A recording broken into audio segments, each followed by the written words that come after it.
Hello friends, welcome to Sugan's cookery. இன்னைக்கு வந்து ரொம்ப ஆரோக்கியமான, அதே சமயத்துல ரொம்ப சிம்பிளா செய்யக்கூடிய முருங்கைக்கீரை பொரியல் தான் பார்க்க போறோம். வாங்க எப்படி செய்றதுன்னு பார்க்கலாம்.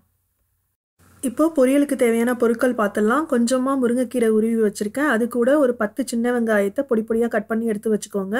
2 ஸ்பூன் தேங்காய், அதுக்கப்புறம் தாளிக்கிறதுக்கு கொஞ்சமா எண்ணெய், கடுகு, காஞ்ச மிளகாய், கொஞ்சமா உளுத்தம் பருப்பு. இவ்வளோதான் நமக்கு தேவையான பொருட்கள்.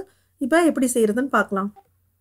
இப்போ பொரியல் செய்கிறதுக்கு ஒரு பேனில் 1 ஸ்பூன் வந்து நல்லெண்ணெய் ஊற்றிருக்கேன். எண்ணெய் வந்து நல்லா சூடானதுக்கப்புறம் அதில் நம்ம எடுத்து வச்சிருக்கிற 2 காஞ்ச மிளகாவை கிள்ளி சேர்த்துக்கோங்க. இந்த காஞ்ச மிளகாவும் இந்த தாளிப்பும் தான் வந்து இந்த பொரியலுக்கு டேஸ்ட்டு தரக்கூடியது. அதனால் கண்டிப்பாக காஞ்ச மிளகா தான் போடணும். அப்போ தான் வந்து பொரியல் ரொம்ப டேஸ்ட்டாக இருக்கும். இப்போ நம்ம வந்து கடுகு, வெள்ளை உளுத்தம் பருப்பு எல்லாமே சேர்த்து தாளிச்சாச்சு. இந்த டைமில் நம்ம சின்ன சின்னதாக கட் பண்ணி வச்சுருக்கிற இந்த சின்ன வெங்காயத்தை சேர்த்து நல்லா வதக்கிக்கோங்க. இப்போ பார்த்தீங்கன்னா வெங்காயம் நல்லா வதங்கிடுச்சு. இந்த டைமில் நம்ம கீரை வேகிறதுக்கு தேவையான தண்ணி 1/4 டம்ளரை விட கொஞ்சம் கம்மியாக சேர்த்துக்கோங்க. கீரை வேகிறதுக்கு நிறைய தண்ணிலாம் தேவையில்லை. அதனால் ரொம்ப கம்மியாக தண்ணி சேர்த்தா போதும். இப்போது கீரைக்கு தேவையான உப்பு சேர்த்துக்கலாம்.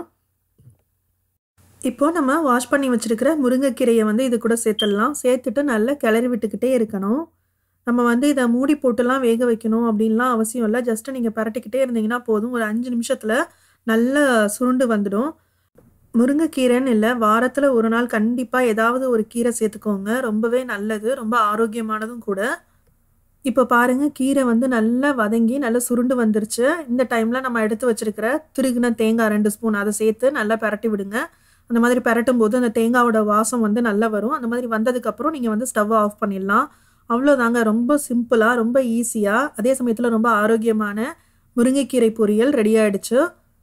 இந்த ரெசிபி உங்களுக்கு பிடிச்சிருந்ததுன்னா லைக் பண்ணுங்கள். மறக்காமல் சுகன்ஸ் குக்கரியை சப்ஸ்கிரைப் பண்ணுங்கள். தேங்க்ஸ் ஃபார் வாட்சிங்.